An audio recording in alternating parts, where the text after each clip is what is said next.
אנוכי הקטון רוצה להיות בין אלו המאירים את היפהפייה הנרדמת שלנו. אנחנו צריכים שהבית היהודי שלנו יהיה אכן בית של דלתותיו פתוחות לכולם, גם לאלו שהם לא בדיוק כמונו. הגיע הרעיון הזה בעצם. כמו שרעיונות מגיעים. אתם רואים שחסר. איפה ישנם עוד אנשים כמו האיש ההוא אשר היה כערבות הבוכיות. היית מתגייס היום, היית הולך לגלי צה"ל? למרות חשיבותה של התקשורת, שאין להטיל ספק, בכל זאת צריך להגן על המדינה.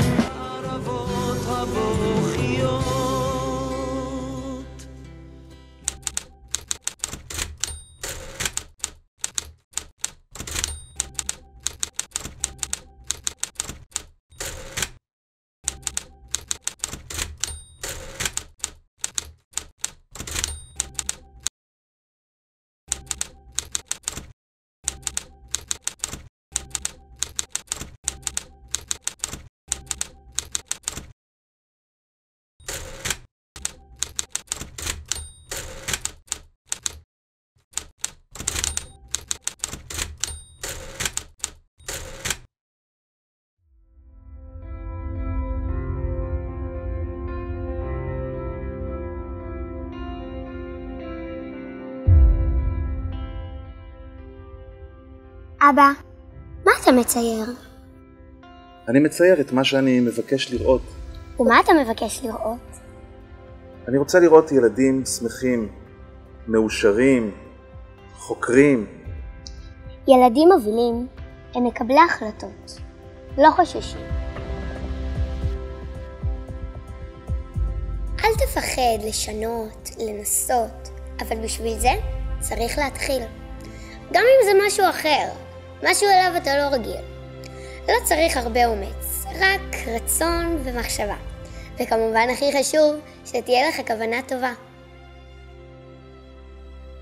אורי לא הגיע לגלי צה"ל מתוך רצון לכבוש אותה, לשחרר אותה, להשתלט עליה. הוא לא הגיע עם סכין בין השיניים, הוא הגיע עם הרבה כישרון וכבוד וכוונות טובות. ולכן אני חושב שהוא כל כך הצליח. הוא גם שינה את התקשורת הישראלית וגם לא גרם לאנשים להרגיש שהוא לוקח את מקומם.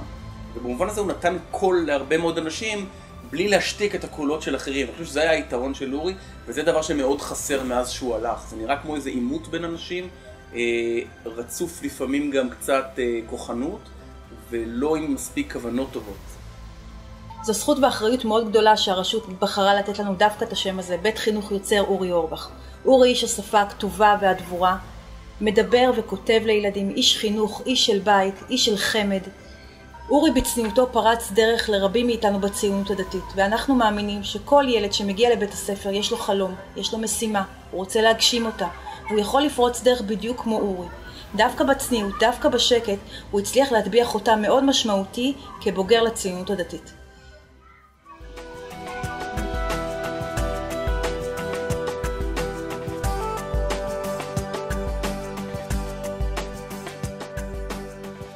מיקה, מה תרצי לעשות כשתהיי גדולה? אני רוצה לעשות משהו משמעותי, חשוב, שייתן לי להרגיש שתרמתי. אולי מורה, רופאה, שרה בממשלה.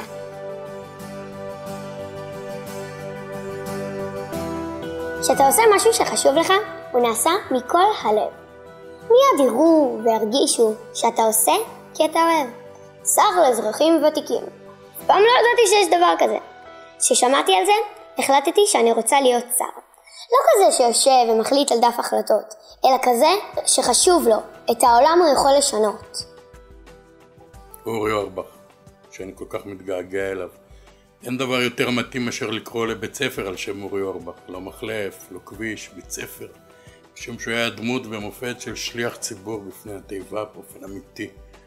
היו בו 3 תכונות שהפכו אותו בסופו של דבר להציל. הוא היה חכם וחריף, שנון, צנוע ונדיב, שהופכים את האדם להציל. במשרד שהוא עמד בראשו, המשרד לענייני גמלאים, הוא תמיד קרא לאנשים, למשרדים לענייני כאילו משרדים פחות חשובים, אבל מתוך בחירתו הוא ידע שהוא מזיז שם את הדברים. התבטא יותר מכל דבר אחר, התכונה של אדם שהייתי ב180 מעלות הפוך לעמדותיו ולדעותיו, אבל ב100% שותף להווייתו. היה אדם שראה באנשים מטרות ולא אמצעים. זאת החלוקה האמיתית בחיים, בימין ושמאל, לא דתיים וחילונים, אלא אותה תכונה של בן אדם שמסוגל לראות בבני אדם מטרות, מה שזה כל כך נדיר בימינו. אני מאוד מתגעגע אליו וכל הכבוד לכם שקראתם לבית הספר על שמו. אחלה סיפור.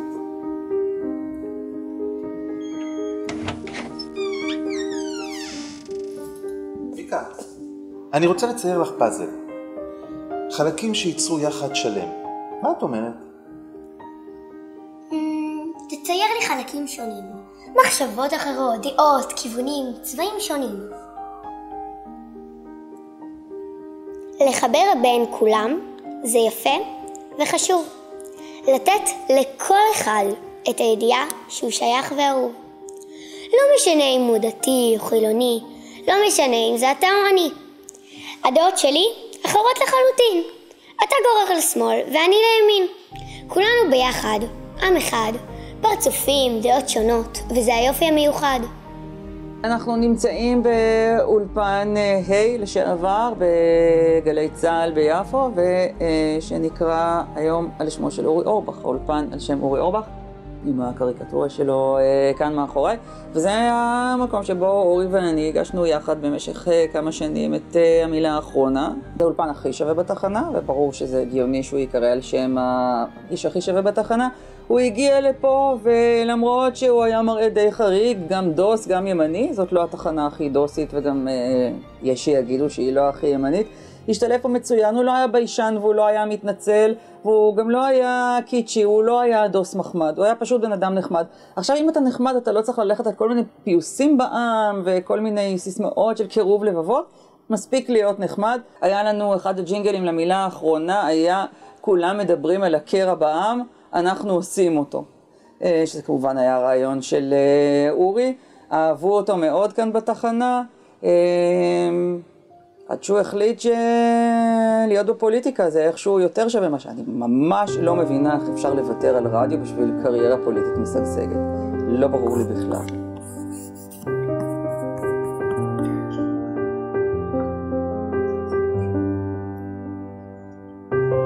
אבא, אפשר לשאול משהו? להתייעץ? בוודאי, ויקה. אני רוצה להעיר לחברה שלי על משהו שמפריע לי, אבל אני מפחדת שהיא תיפגע. איך אפשר לעשות זאת נכון? אפשר להגיד כל דבר. השאלה איך אומרים את זה. את מבינה מכאן? צריך לשלב אולי מילה טובה, קריצה, אולי אפילו קצת הומור. זה משנה את הכל. הומור הוא חשוב ובריא ונכון, ויש בו, בצחוק, המון היגיון. לפעמים אתה יכול קצת לכעוס, ובכלל לא להסכים. אבל אם תשתמש בהומור המתאים, תוכל להעביר מסר, תוכל להעביר נקודה. ובסוף כולם יצחקו, יבינו, ואפילו יגידו תודה. שואלים אותי תמיד, גם בבית הוא מצחיק אותך? אז אמרתי בבית הוא נח, אבל זה לא נכון. גם בבית הוא היה מצחיק. ההומור של אורי היה חלק ממנו, חלק טבעי. כשהוא כתב לילדים, אז הוא מאוד נהנה ליצור בהומור בשבילם. ההומור אצלו היה חלק מפרופורציות. כשאתה מסתכל בהומור על המציאות, אתה רואה גם את עצמך במבט מהצד. ואז אתה רואה את הגיחוך בכל מיני דברים, ואתה לא יכול לעשות מעצמך יותר ממה שאתה. אחד המסרים שלו הוא שלא תמיד צריך להיות מסר. יש לו שיר בגלל ילד אחד, שהוא אומר דברים שטותיים, דברים טיפשיים, מוסיפים לי המון עניין בחיים. אז היה לו מסרים, והוא כתב מאמרים, ונאם נאומים בכנסת אחר כך, אבל חלק מהעניין זה גם ליהנות מהחיים, ליהנות גם מהעברית. העברית הייתה מאוד משמעותית בשבילו. בתור מי שהאזין הרבה מאוד לאורי אורבך, וגם התעמת איתו כמה פעמים, היו לו שתי תכונות שהפכו את המפגש איתו לקשה במיוחד. הוא היה אידיאולוג, והוא היה מצחיק.